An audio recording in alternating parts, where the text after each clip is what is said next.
In 1958, NASA wasn't just looking up. They were looking down.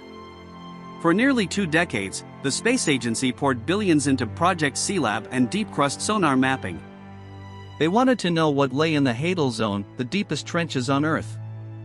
Then, in the summer of 1978, they stopped. Completely.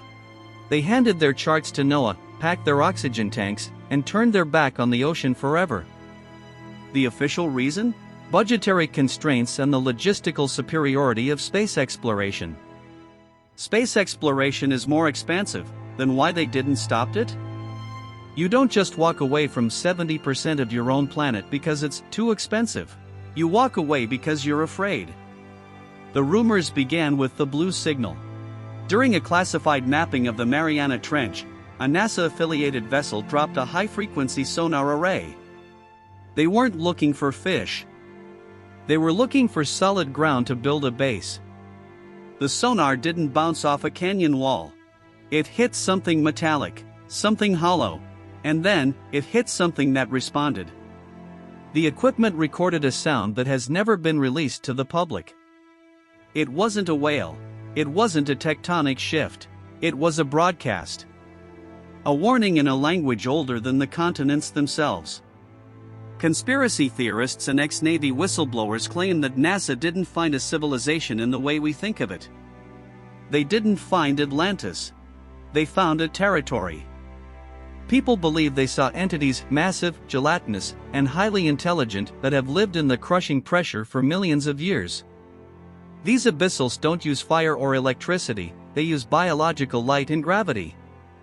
Think about it.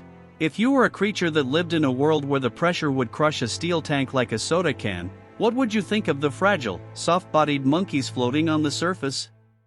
You wouldn't see them as equals. You'd see them as an infection. The theory goes that in 1978, a NASA submersible was intercepted. It wasn't attacked, it was held. For 3 hours, the surface crew lost contact. When the sub finally bobbed to the surface, the pilots were catatonic. The external cameras had been melted shut. Within 48 hours, NASA's deep-sea budget was zeroed out. They didn't stop because they ran out of money. They stopped because they were told to stay out. We aren't exploring space to find life. We are exploring space to find a new home because we finally realized we aren't the masters of this one.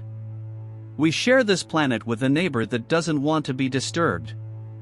Next time you stand on a beach and look out at the horizon, remember, you're only looking at the roof of someone else's house. A house where the lights never go on, and the doors are locked from the inside.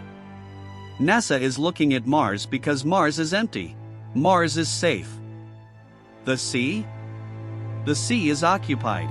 And whatever is down there, it's done talking. If this story gave you a reason to stay out of the water, hit that like button. We dive deep into the world's most terrifying mysteries every week. Subscribe and turn on notifications so you never miss a descent into the unknown. Sleep tight, if you can.